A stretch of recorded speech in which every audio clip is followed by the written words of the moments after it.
Tadi saya coba enak, sekarang di sini kok enak. Oh, oke. Nah, jemaat Tuhan telah bertahan selama kurang lebih 2000 tahun. Tetapi jemaat Tuhan harus terus berjuang agar tidak menjadi serupa dengan dunia, agar tidak bergeser dari panggilannya, dan agar tetap menjadi jemaat seperti yang diinginkan Yesus yang adalah kepala jemaat. Namun faktanya adalah hari ini ada begitu banyak jemaat yang sudah menjadi serupa dengan dunia, yang sudah bergeser dari panggilannya dan sudah menjadi jemaat yang palsu dan menyimpang. Matius 16 ayat 18. Dan aku pun berkata kepadamu, engkau adalah Petrus, dan di atas batu karang ini aku akan mendirikan jemaatku, dan alam maut tidak akan menguasainya. Di dalam King James Version dikatakan, I will build my church, gereja. Nah, ini di dalam bahasa asli Perjanjian Baru, bahasa Yunani. Mauten Ecclesia. Fokus saja sama yang saya highlight warna merah ya.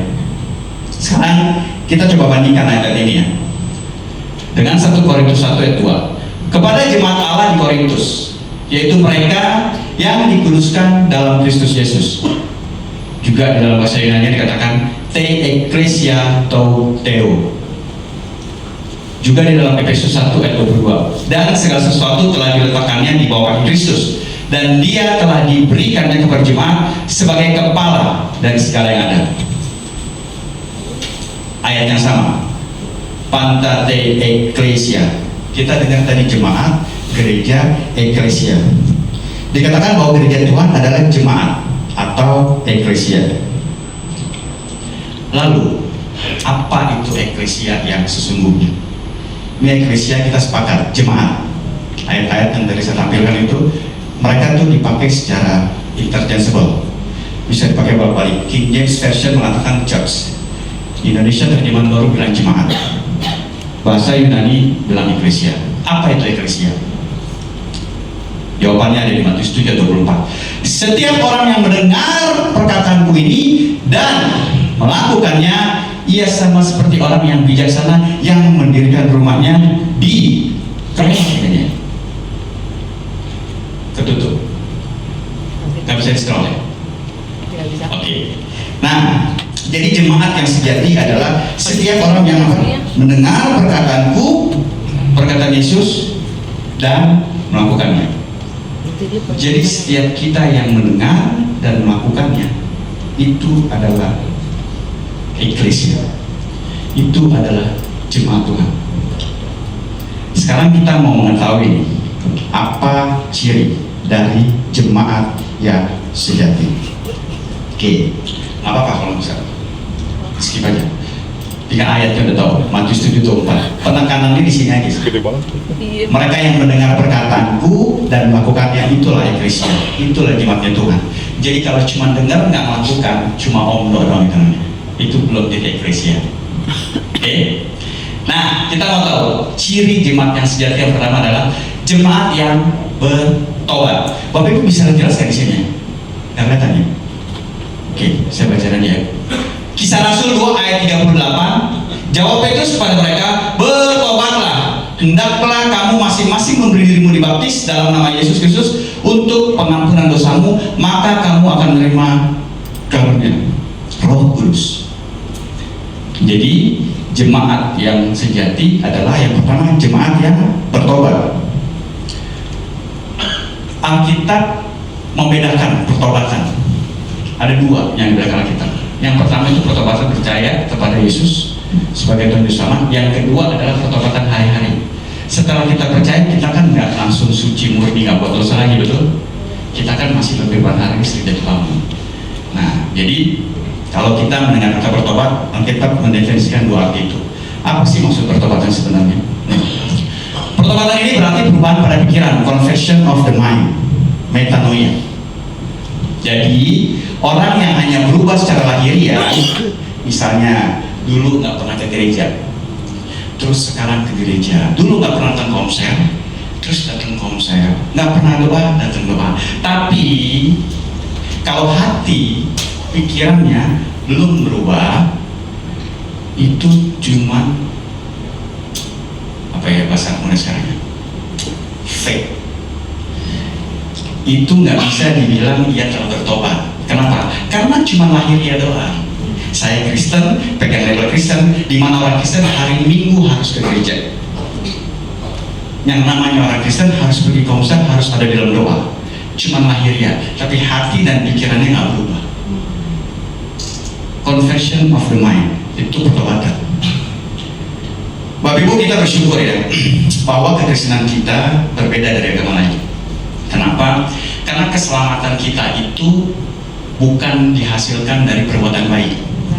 Keselamatan kita dihasilkan dari anugerah melalui iman percaya kepada Yesus. Cuma masalahnya banyak orang Kristen yang salah kaprah. Mereka pikir mereka sudah selamat dengan percaya Yesus, mereka nggak mau berusaha untuk melakukan kehidupan yang baik. Ya sudahlah, saya sudah percaya Yesus, udah aja. Nggak mau berusaha untuk melakukan kehidupan yang baik. Hidupnya biasa aja, nggak berubah. Dulu marah-marah sering, sekarang sering marah-marah. Apa bedanya, gitu ya? Sama aja. Cuma mereka pikir saya udah terima Yesus, Pak. Betul, saya selamat. Tapi kalau hidupmu nggak memiliki keinginan untuk melakukan perbuatan baik, itu sama aja kamu tuh cuma omdo. Saya pernah katakan gini, bahasa yang sangat sederhana. Kalau kamu sudah percaya Yesus, kamu selamat, pasti kita punya keinginan untuk berbuat baik. Perbuatan baik kekristenan itu memang bukan sebagai syarat untuk selamat, tapi sebagai bukti kalau kita udah selamat. Betul kan? Sesederhana sebenarnya. Cuma banyak orang salah kaprah. Saya sudah selamat, tapi ya udahlah. Toh juga kalau saya jatuh dalam dosa, Tuhan ampuni, betul Tuhan ampuni, tapi kamu jangan permainkan itu.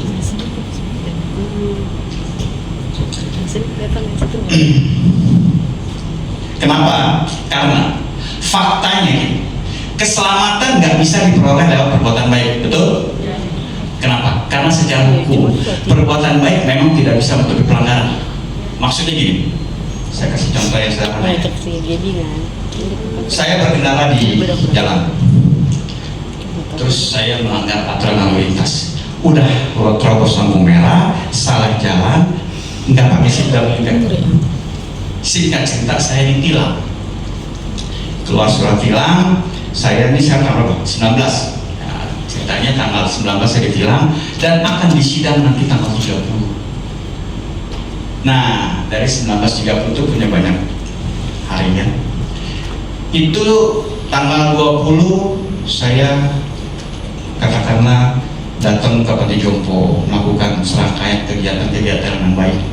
Lalu tanggal 25 saya bantu fakir miskin. Tanggal 27 pokoknya saya melakukan perbuatan baik lah. Saya menyantuni janda-janda gitu ya. Ya pokoknya hal-hal yang baik. Tibalah waktu saya disidang tanggal 30. Sebelum disidang saya ngomong begini sama hakimnya, Pak, saya jangan disidang dan jangan kasih hukuman karena saya sudah melakukan banyak perbuatan baik dari tanggal 20 sampai sekarang tanggal 30. Pertanyaan saya begini, Bang Marco, orang hukum, kira-kira sidang mau lepaskan saya kan? Enggak, kecuali hakimnya orang bodoh, dipasarkan bebas. Nggak bisa. Tetap kamu harus jalan hukuman. Kamu melakukan perbuatan baik, itu urusanmu, memang sesama manusia harus begitu. Jadi kekristenan juga begitu. Kita berdosa, terus melakukan perbuatan baik, berharap dapat selamat. Itu absurd, konyol ya. Kenapa? Karena memang ini nih. Kalau hukum dunia aja nggak kasih, apalagi hukum ilahi. Karena kita bilang upah dosa adalah maut. Jadi kamu mau bayar maut dengan perbuatan baik, konyol rasanya. Nggak bisa. Kalau hukum dunia aja bilang nggak bisa, lu melakukan perbuatan baik pun itu urusan kamu. Hukum tetap berjalan. Kita melakukan perbuatan baik buat menebus dosa, nggak bisa. Cuma satu yang harus kamu bayar, mati. Itulah sebabnya Tuhan Yesus mati di kayu salib. Kejar kita sampai di salib supaya kita selamat. Itu yang uniknya dalam kekristenan. Jangan salah kaprah. Udah selamat, tidak melakukan perbuatan baik, dikasih anugerah, hidup masih ancur-ancuran, nggak punya kerinduan untuk berbuat baik. Kalau kamu sudah punya kerinduan berbuat baik, ternyata tiba-tiba kamu jatuh, Tuhan adalah setia, Ia pengampun. Sampai di sini sudah sepakat dulu ya. Ini fakta. Kalau hukum dunia aja nggak bisa berbicara begitu, apalagi hukum Tuhan. Yang kedua, ciri jemaat yang sejati. Jemaat yang lahir dan bertumbuh dari firman Tuhan. Kisah Rasul 2 ayat 42. Mereka bertekun dalam pengajaran ajaran rasul-rasul dan dalam persekutuan. Perhatikan Bapak Ibu. Dalam Kisah Rasul 2 ayat 2 sampai 3 ada dua peristiwa yang menarik. Yang pertama, tiba-tiba turunlah dari langit suatu bunyi seperti tiupan angin keras yang memenuhi seluruh rumah di mana mereka duduk. Dan tampaklah kepada mereka lidah-lidah seperti nyala api yang bertebaran dan hinggap pada mereka masing-masing. Yang kedua, maka penuhlah mereka dengan Roh Kudus, lalu mereka mulai berkata-kata dalam bahasa-bahasa lain seperti yang diberikan oleh Roh itu kepada mereka untuk mengatakannya. Pertanyaan, nggak perlu dijawab ya. Bagaimana reaksi orang banyak setelah melihat dua peristiwa itu? Kita lihat. Pertama, reaksi orangnya. Sebagian orang bingung. Mungkin mereka bisa bantu saya bukakan ini. Kisah Rasul 2 ayat 6 sampai 7. Ini respon dari yang tadi itu ya, ketika murid-murid ya, Pentakosta, Roh Kudus turun. Respon orangnya apa? Yang pertama, sebagian orang bingung. Kisah Rasul 2 ayat 6 sampai 7. Kita tunggu ya.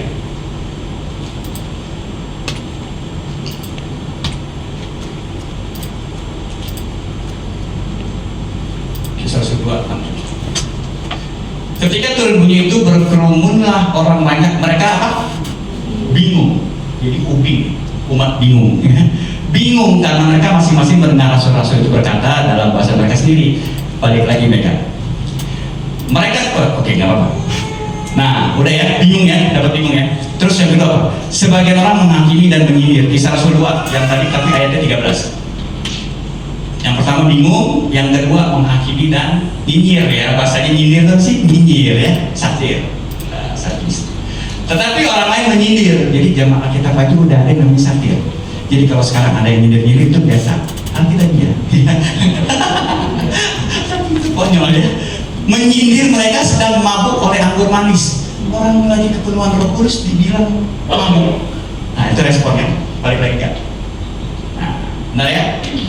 Jadi yang pertama, ketika mereka melihat itu, orang bingung. Itu kan bicara mujizat ya. Lalu yang kedua, sebagian orang menghakimi dan menyindir. Ada mujizat spektakuler, bayangin. Lidah api turun dari langit dan bahasa roh. Tapi hal itu tidak mendatangkan pertobatan atau iman, malahan kebingungan dan sindiran. Sebaliknya, ada pemberitaan firman Tuhan yang dilakukan oleh Petrus atau khotbah yang menghasilkan pertobatan iman, di mana 3.000 orang bertobat dalam satu hari. Dan terbentuklah gereja atau jemaat eklesia perdana. Kisah 2:41. Itu bagaimana ya? Ini kontras antara mukjizat dengan kebenaran firman. Saya cuma mau bilang begini, sepanjang Alkitab ditulis, mukjizat tidak pernah mendatangkan pertobatan. Ini ayatnya. Murid-murid lagi dapat mukjizat, orang-orang nyinyir. Tapi Petrus berkhotbah, 3.000 orang bertobat. Berarti esensinya adalah kepada apa? Kebenaran firman. Pak Bu, nggak ada bangsa di dunia yang lebih banyak daripada Israel yang melihat mujizat. Israel perjanjian lama, let's say katakannya, mereka menjadi saksi hidup atas 10 tulah yang Tuhan berikan di Mesir. Israel tuh mujizat. Apalagi lautan terbelah, mereka lihat depan mata. Kita nggak lihat, mereka lihat. Itu mujizat depan mata. Apalagi mana surgawi yang turun dari langit yang Tuhan kasih. Mujizat. Tiang awan, tiang api, mujizat. Apalagi belum lagi ditambah kalau yang namanya pertempuran-pertempuran yang mereka menangkan, itu mujizat Tuhan. Tapi apa yang mereka alami, apa yang terjadi? Ingat Keluaran 17, ketika mereka rombongan keluar dari Mesir, sampailah mereka di Masa dan Meriba, nggak ada air, kekurangan air. Apa yang mereka lakukan? Bersungut-sungut. Mereka bilang apa? Tidakkah ada Tuhan di antara kita? Bayangin, udah lihat serentetan mukjizat, bukannya bersyukur, bertobat, malah bersungut-sungut. Nah, ya, ini ngeri banget nih. Di Israel, yang katanya umat, bukan katanya memang umat kesayangan Allah, mereka lihat saksi mata sendiri. Jadi maksudnya gini loh Pak, balik lagi ke itunya aja.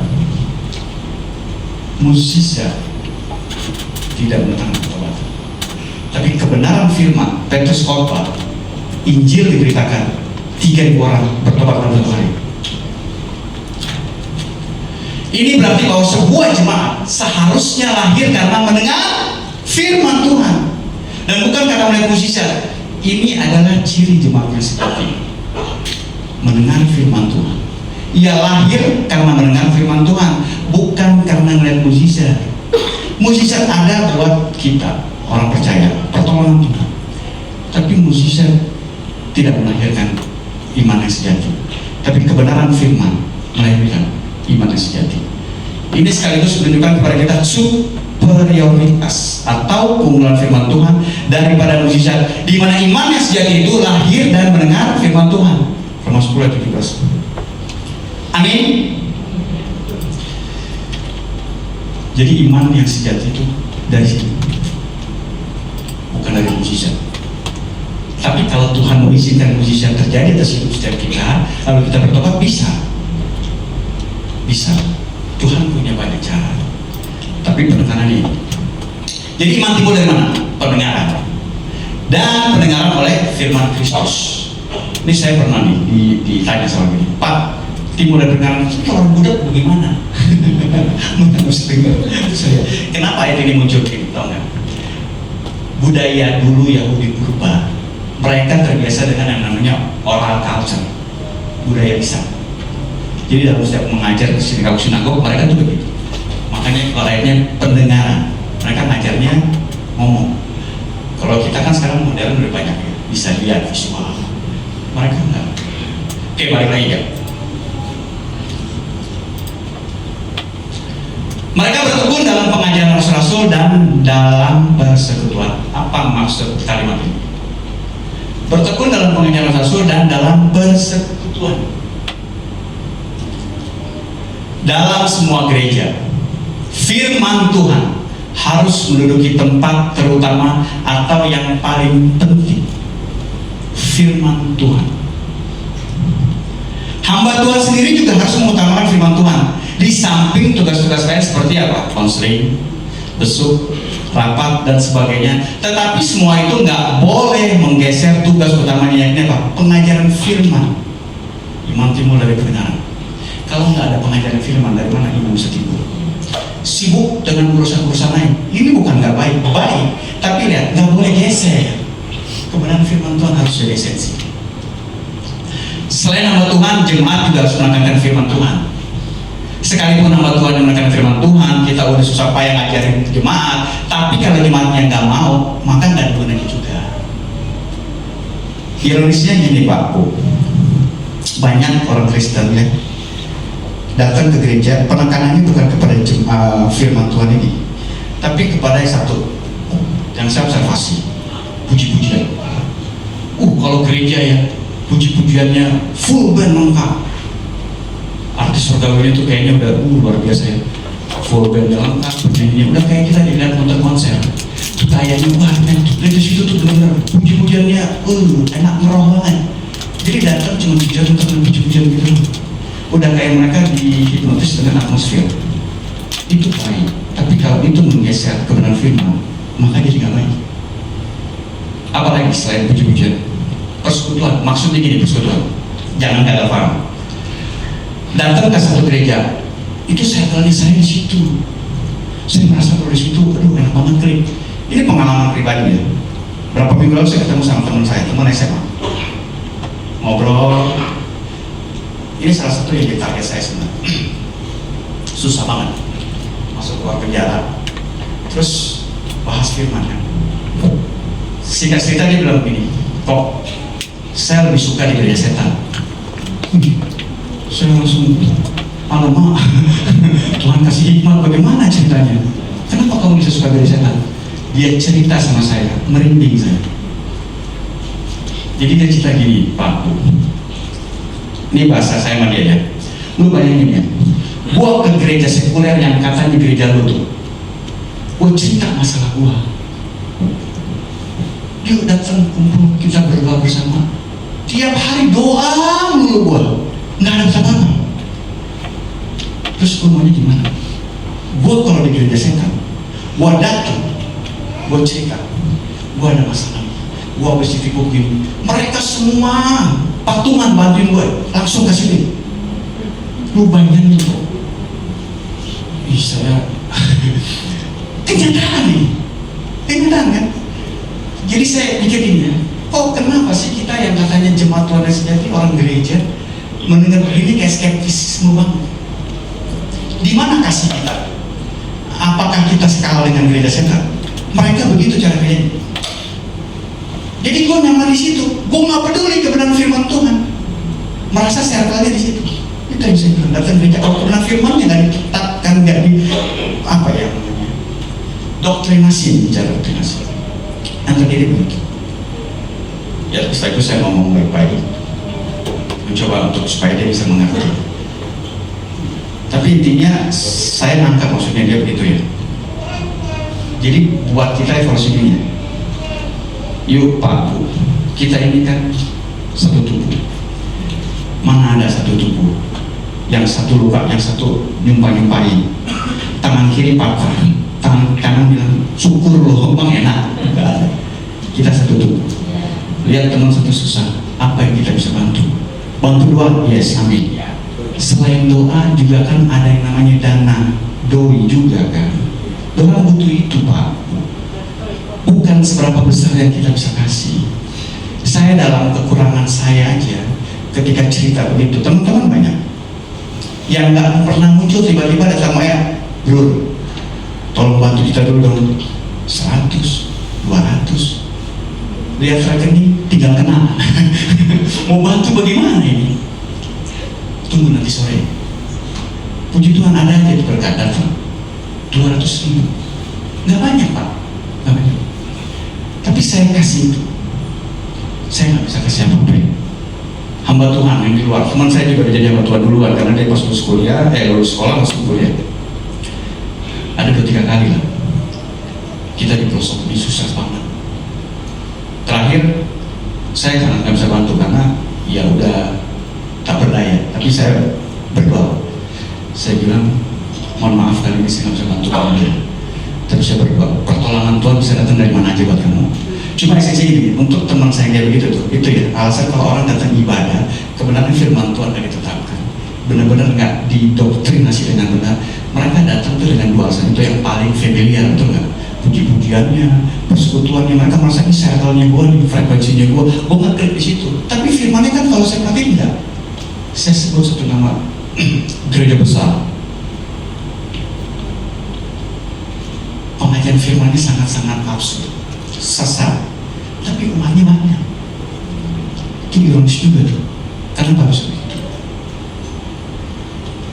Ini tugas buat kita semua Pak. Bertekun dalam pengajaran palsu dan dalam persekutuan, ini yang bisa membuat iman kita tetap sustain, tetap strong. Ciri jemaat yang sejati yang ketiga adalah jemaat yang berdoa. Nah, ini ya. Yang pertama tadi apa? Bertobat. Yang kedua, lahir dan bertumbuh dari firman. Yang ketiga, jemaat yang berdoa. Kisah Rasul 2 ayat 42. Dan mereka selalu berkumpul untuk memecahkan roti dan berdoa. Menarik. Kita akan lihat nih pelajaran yang menarik dari doa jemaat mula-mula. Bagaimana sih cara mereka berdoa? Pertama, mereka tidak memulai doa dengan menceritakan masalah atau kesukaran mereka. Mereka nggak pernah berdoa dengan menceritakan masalah mereka. Kisah 4 ayat 24b, ya Tuhan, Engkaulah yang menjadikan langit dan bumi dan segala isinya. Jadi doa mereka bukan dimulai dengan menceritakan segala persoalan mereka. Tantangan yang mereka hadapi lebih berat daripada yang kita hadapi sekarang. Mereka justru memulai doa mereka dengan apa? Menyebut nama Tuhan sebagai pencipta langit, bumi, laut, dan segala isinya. Prinsip yang sama juga ada dalam doa Bapa Kami, betul? Doa Bapa Kami tidak langsung dimulai dengan sebuah permintaan, melainkan sebuah ungkapan yang meninggikan Bapa di surga yang dimulai dari ayat 9 10, sedangkan permintaan baru disampaikan dalam ayat 11. Bapa kami di surga, datanglah kerajaan-Mu, jadilah kehendak-Mu. Itu pengagungan buat Tuhan. Nanti baru ayat 11-nya, berilah kami pada hari ini makanan kami secukupnya. Ini teladannya Yesus. Rasul-rasul hidup pertama itu begini cara doanya. Mereka nggak datang mulai doa dengan Tuhan, saya tak berdaya. Dibikin sedramatis mungkin. Kamu nggak usah begitu Pak Bu, Tuhan ngerti, Tuhan tahu. Poinnya adalah gini ya, yang saya alami ya. Kalau saya terus berdoa, mulai doa dengan menceritakan semua masalah saya, Pak Bu, iman saya jadi kerdil, jadi lemah. Isi doanya juga jadi begitu. Karena yang saya datang itu cuma penghasilan diri doang. Tuhan coba pusing. Jadi isi doa saya jadi lemah, melemahkan saya. Tapi ketika saya datang Tuhan, terima kasih Engkau berdoa atas hidup saya. Pengagungan Tuhan yang saya naikkan, itu yang membuat iman saya jadi kuat. Saya nggak datang dengan doa melulu yang begini.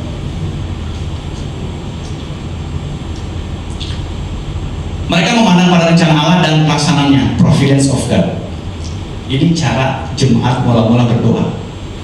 Yang pertama, mereka nggak datang dan nggak mulai doa mereka dengan menceritakan semua kesukaran mereka, tapi mereka mulai dengan pengagungan kemahakuasaan Tuhan. Barulah masukkan apa yang kita mau. Yang kedua, Kisah 4, 27-28. Sebab sesungguhnya telah berkumpul di dalam kota ini Herodes dan Pontius Pilatus beserta bangsa-bangsa dan suku-suku bangsa Israel melawan Yesus, hamba-Mu yang kudus yang Engkau rapi, untuk melaksanakan segala sesuatu yang telah Engkau tentukan dari semula oleh kuasa dan kehendak-Mu. Perhatikan bahwa dalam doa mereka mengatakan bahwa apa yang dilakukan oleh Herodes, Pilatus dan bangsa Israel kepada Yesus sebenarnya hanyalah pelaksanaan dari ketentuan yang telah ditetapkan Tuhan. Ini yang namanya providence of God. Jadi udah ada tertulis providence of God.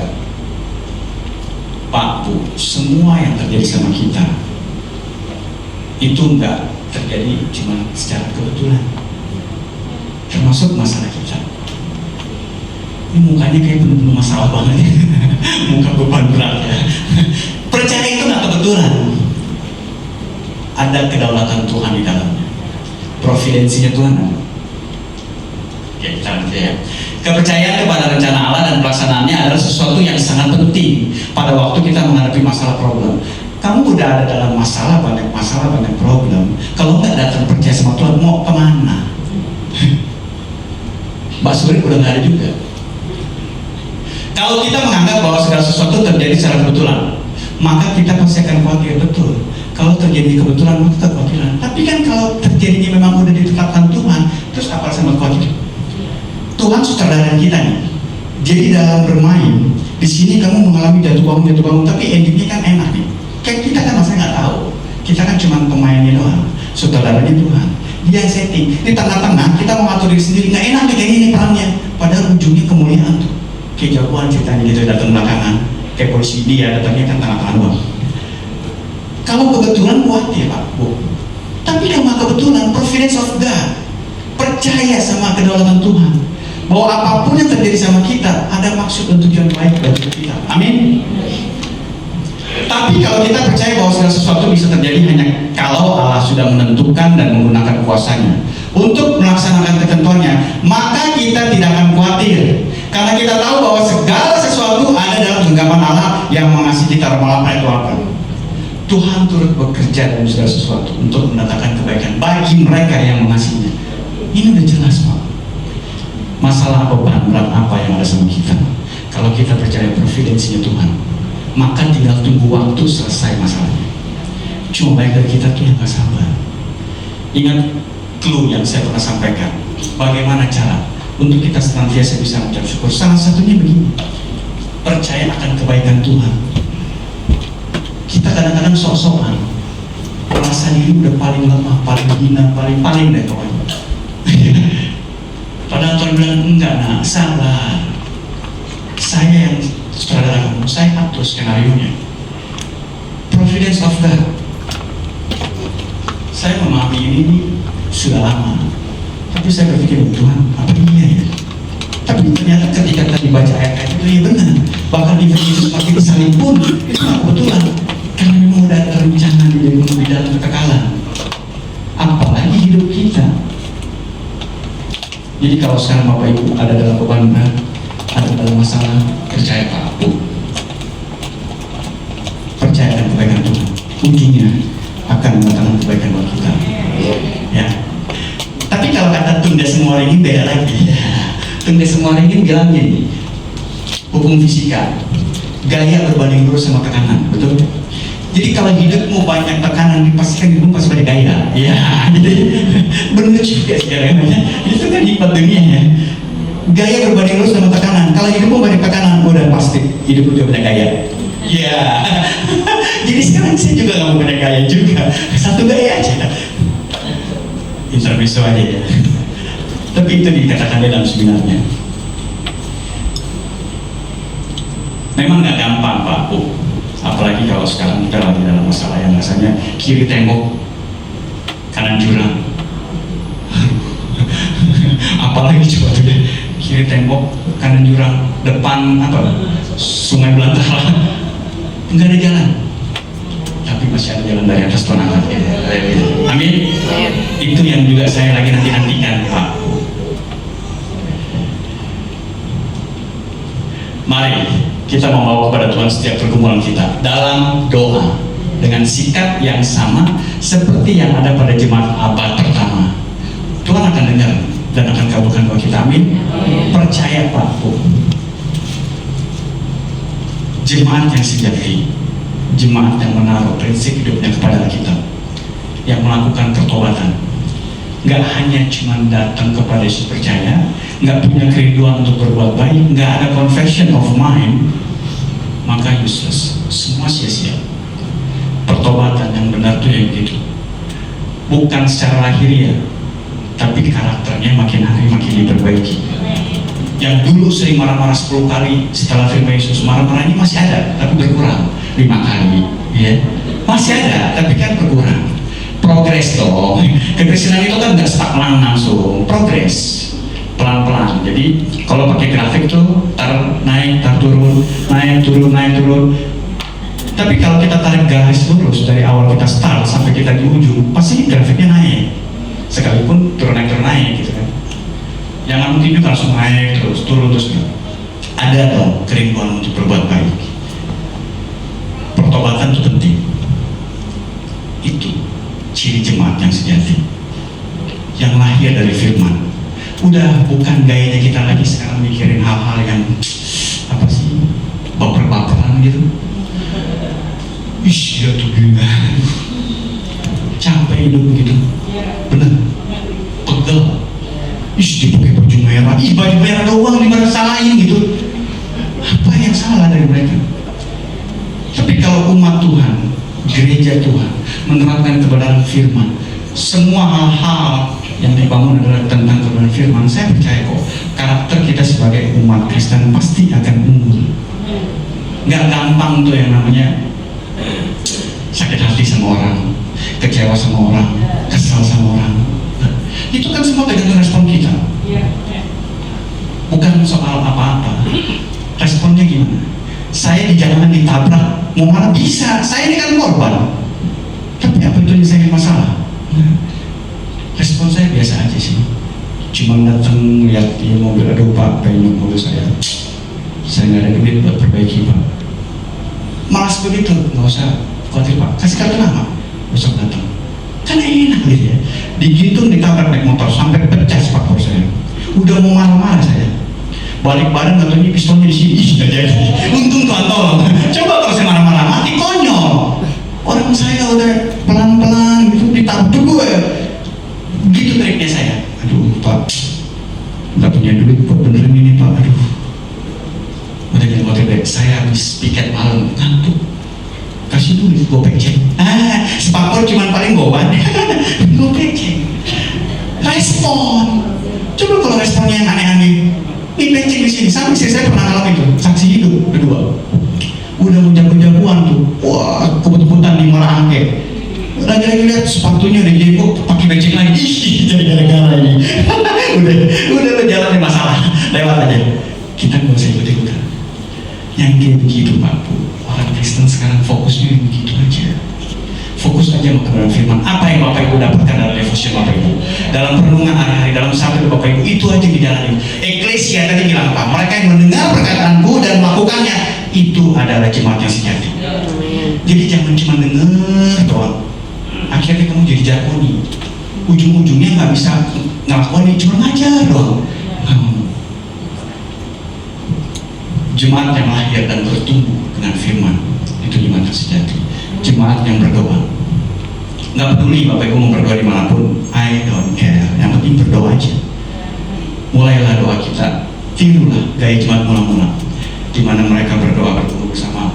Nggak mulai dengan menceritakan masalah mereka. Kenapa? Karena pada hakikatnya Tuhan tahu kok masalah kamu apa. Nggak usah ngomongin, Tuhan juga udah tahu. Datanglah dengan pengakuan Tuhan, Engkau Maha Kuasa berdaulat atas langit dan bumi. Boleh sampaikan, tapi belajar untuk memulai doa kita dengan pengagungan kita yang setinggi tingginya sama Tuhan. Maka saya percaya cepat atau lambat karakter kita sebagai orang Kristen pasti akan berubah. Ingat ya Pak Bu, semua kita sudah diajar di dalam satu frekuensi yang bersama bahwa iman Kristen bukan ada dari perbuatan baik. Keselamatan kita bukan dari situ. 1 Petrus 1 ayat 9 bilang apa? Tujuan dari imanmu adalah keselamatan jiwamu. Jadi kalau kamu beragama dan kamu nggak tahu yakin jiwamu akan selamat, nggak usah beragama. Agama lain tidak memberikan garansi itu. Semua serba mudah-mudahan, semoga, insya Allah. Tapi kekristenan bilang enggak. Percaya Yesus kamu selamat, hidup kekal. Aku jalan dan kekal hidup. Tidak ada seorang pun yang datang kepadaku Bapa kalau tidak melayani aku. Jadi perbuatan baiknya harus ada, tapi di belakang sebagai bukti kita itu orang Kristen, bukan sebagai syarat untuk selamat. Ini semua ada muka-muka surgawi nih, muka-muka yang diselamatkan. Jadi fokus hidupnya ya udah balik lagi aja kepada firman. Rasanya receh juga ya Pak kalau kita bikin hal-hal yang nggak penting untuk diurusin. Fokus aja sama firman. Bagaimana hari demi hari kita bertumbuh dalam firman. Sehingga gini loh, kita ini kan suratan terbuka, katanya suratan terbuka, tapi kalau hidupnya jadi nyinyiran orang, suratan apa? Nih, bagus. Seseorang mengatakan ini, sorrow looks back, worry looks round, faith looks up. Kesedihan melihat ke belakang, kekhawatiran melihat ke sekeliling, iman melihat ke atas. Dalam menghadapi segala problem, hadapilah dengan melihat ke atas, dengan berdoa. Klunya, jemaat yang sejati adalah jemaat yang berdoa. Jadi kalau hidup lagi banyak problem, kau usah nyalakan keadaan, datang sama Tuhan, pakai lutut kita, pakai waktu kita, datang sama Tuhan, berdoa. Karena Tuhan tahu kok yang terbaik untuk kita. Ada amin Bapak Ibu? Amin. Saya berharap ya, yuk sekarang kita belajar sama-sama untuk fokus kepada kebenaran firman.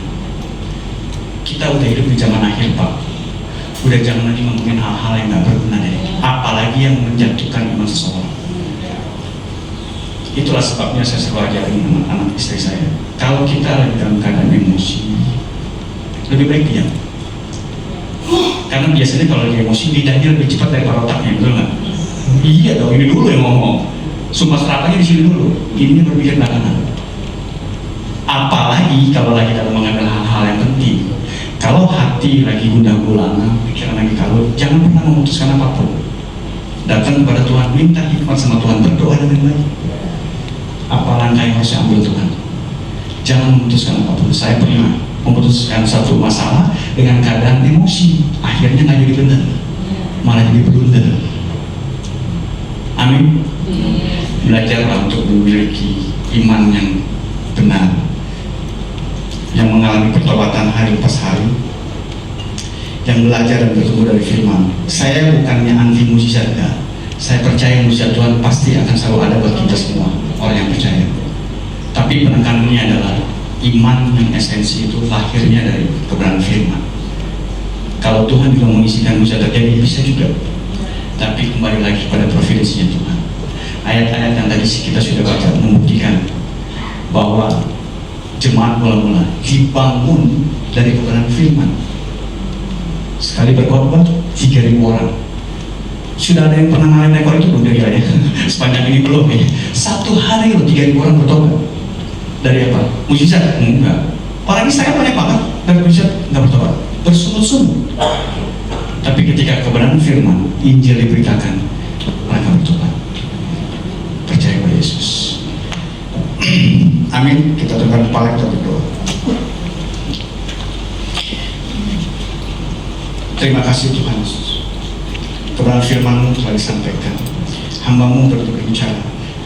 Tapi Roh Kudus yang ada dalam setiap kami, yang selalu mengingatkan kepada kami bahwa kami tetap harus hidup sesuai dengan apa yang firman katakan. Kami mau membangun diri kami di dalam dasar iman kami melalui iman, melalui kebenaran firman yang kami hidupi. Kami mau menjadi eklesia yang sejati, yang mendengar perkataan Tuhan dan kami melakukannya. Kami rindu hidup kami ketika kami berada di mana Tuhan taruh kami, orang melihat Kristus dalam hidup kami. Kau memberkati setiap jemaat-Mu di tempat ini Tuhan. Biarlah melalui kehidupan mereka berkat yang ada kepada mereka, Tuhan, orang-orang di sekitar mereka bisa melihat hidup mereka sehingga mereka dapat merealisasikan Tuhan Yesus dalam hidup mereka. Terima kasih Tuhan, ajar setiap kami untuk kami tetap setia melakukan kebenaran firman Tuhan. Kami mendengar, kami melakukannya Tuhan. Terima kasih Bapa, terima kasih Tuhan Yesus. Ibadah kita selesai, kebenaran firman akan tertanam, bertumbuh di dalam hati setiap kami. Di dalam nama Tuhan Yesus kami berdoa dan mengucap syukur. Amin.